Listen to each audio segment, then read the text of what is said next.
Hello and welcome. I'm David Willis, an award-winning wedding celebrant and principal trainer at Celebrant Training School.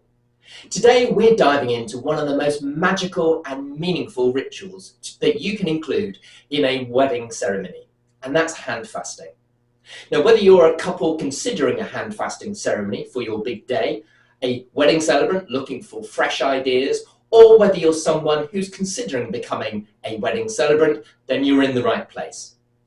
In this video, I'll be demonstrating 4 different versions of handfasting or hand tying with the help of real couple Shannon and Jake.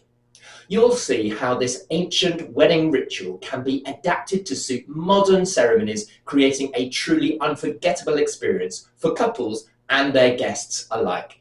So let's get started. Handfasting is the most popular additional wedding ritual chosen by couples who have a wedding celebrant to write and deliver their wedding ceremony.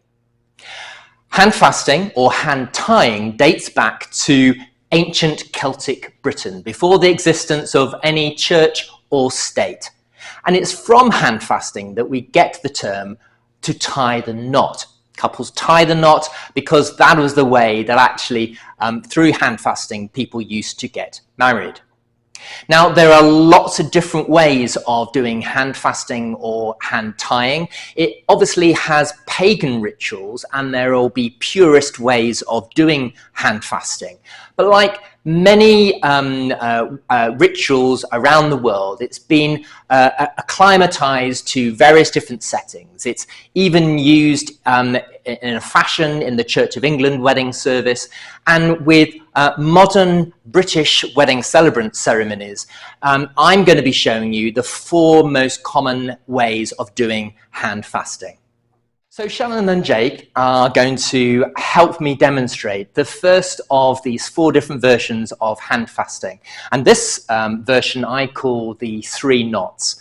So first of all, I'll invite Shannon and Jake to have a Roman handshake with their right arm, please, which basically is quite, it's not a normal handshake, it's quite high up the forearm.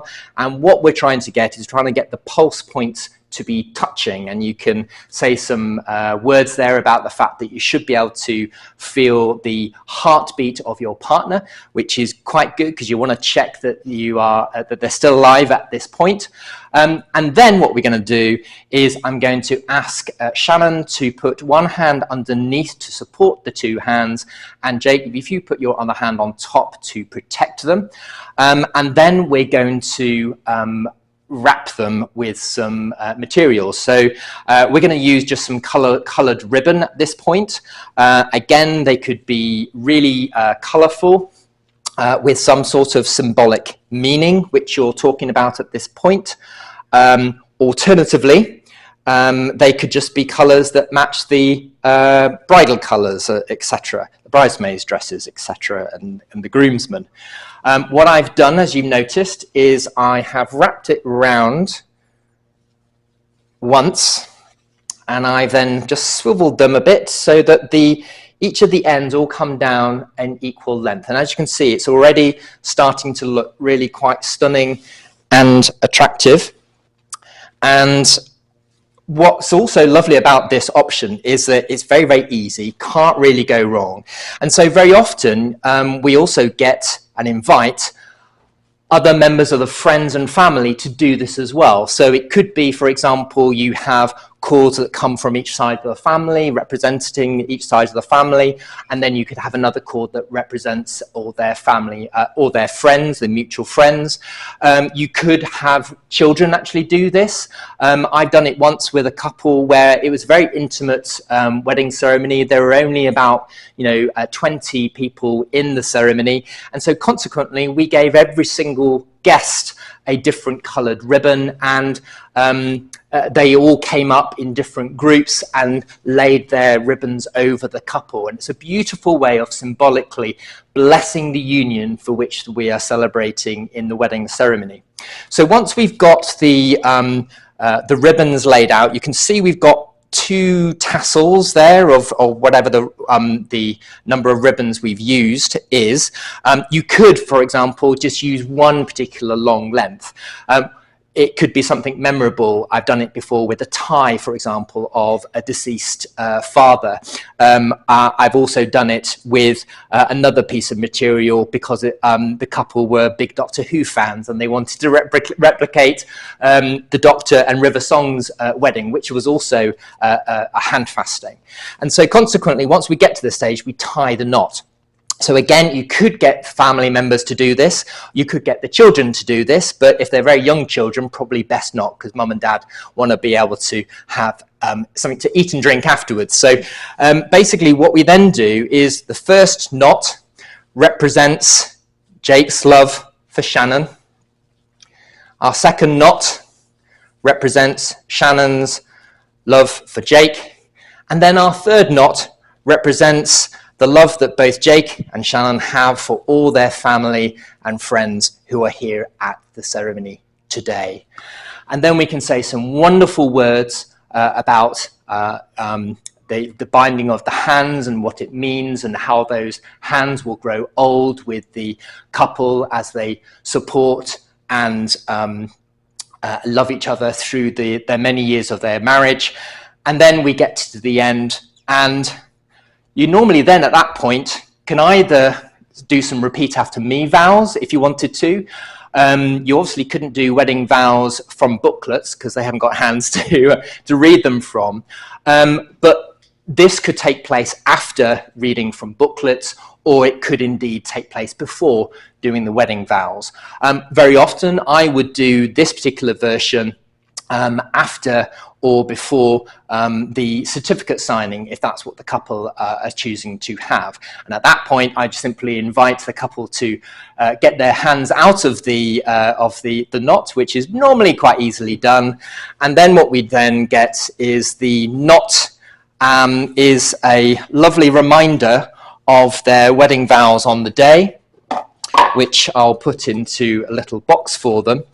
And the old wives' tale, or the old symbolism, is that if during their marriage the couple have an argument for which they find it difficult to apologize, the idea is that you then put your hand-fasted knots onto the pillow, which is a reminder without saying anything of the promises that you've made on your wedding day. In this second version, I call this the two-handed kiss. And what is going to happen this time is, with the hand fasting, Shannon and Jake are actually going to literally tie the knot themselves. So first of all, I'll invite you both to open your hands out with your palms up, and Shannon, rest your hands on Jake's hands. Now for this, I need to have two quite wide ribbons, or quite wide hand fasting cords, for it to work effectively. What I'm going to do is, first of all, tuck it under Jake's thumb, so he is holding that, and then we tuck the other one under, and I've just got a normal straightforward loop.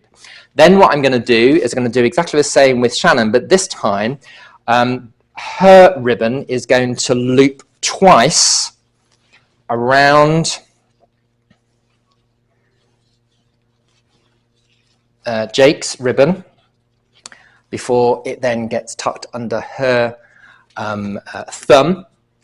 And then obviously again I can say some more words. The couple could say their vows at this point, and then at the climax of this particular part of the ceremony, when the couple are ready to tie the knot, I would get out the way again, so that this is a photographable moment, or it's really good on video without me being in it.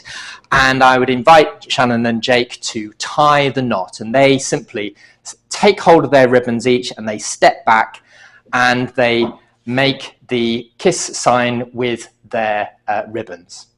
So this third version I call the one-handed kiss, and it's very, very similar to the previous two-handed kiss for obvious reasons, but it's only done with one hand, and I'll explain why in a minute. So again, if you offer out your right hand each, please, with your palms up, and again, what I'm going to do this time, obviously we're doing this with two ribbons, but only one hand. So we put the first loop round underneath the thumbs, And this time, again, similar sort of thing where we're wrapping the second ribbon round a couple of times, the third one.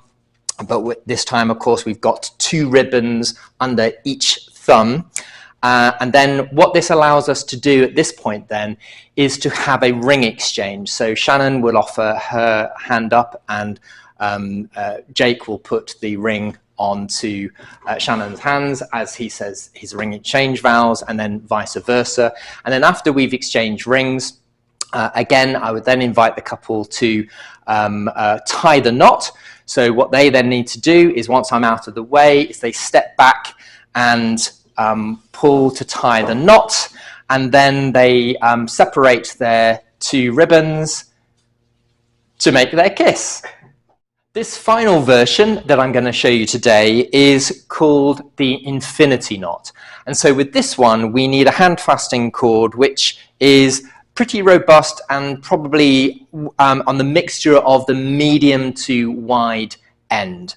And what we're going to ask the couple to do this time, so Shannon and Jake, if you'd like to take right hands each, so it's like a normal handshake. And then what I'm going to do is going to wrap the cord around their joined hands, and then holding onto the right cord, I'm going to wrap around, as if I was doing a tie, around the other cord, and then I'm going to loop it under at the top. So I have a knot that sits on top of the hands, and then let it dangle down. So at this point, again, we could say some lovely words. We could have the couple do their vows. They could even do their ring exchange at this point, because they've only got one hand bound. But then when the couple are ready to tie the knot, again, I'll get out of the way. And Shannon and Jake, if you take 1 cord each, and then as you slip your hands out, you pull and you tie and you create an infinity knot, which again, hopefully, should get a round of applause from your guests. With these 4 different versions, as you can imagine, the second, third, and fourth version, they're slightly more intricate. They can go wrong, and also they probably require a little bit of practice with the couple so they know exactly what they're doing. And it's for this reason that because a lot of my couples are located in other parts of the country or around the world, and so consequently I have all my interactions with them largely online, and I only meet them for the first time in the morning of their wedding day.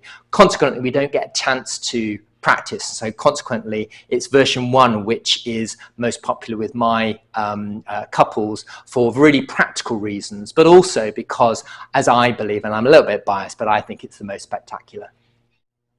Thank you for watching this demonstration of the 4 most popular styles of hand fasting or hand tying.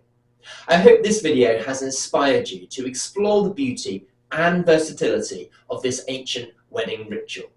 If you're a couple planning your wedding, imagine how a hand fasting ceremony can add a unique and deeply personal and memorable touch to the start of your big day. And if you're a celebrant or thinking of becoming a celebrant, mastering rituals like this can truly elevate your ceremonies. Now, for links for more resources, please check the description below. For more tips, training, and inspiration, please don't forget to subscribe and to hit the bell icon to get notified every time we post a new video. So I'll see you next time.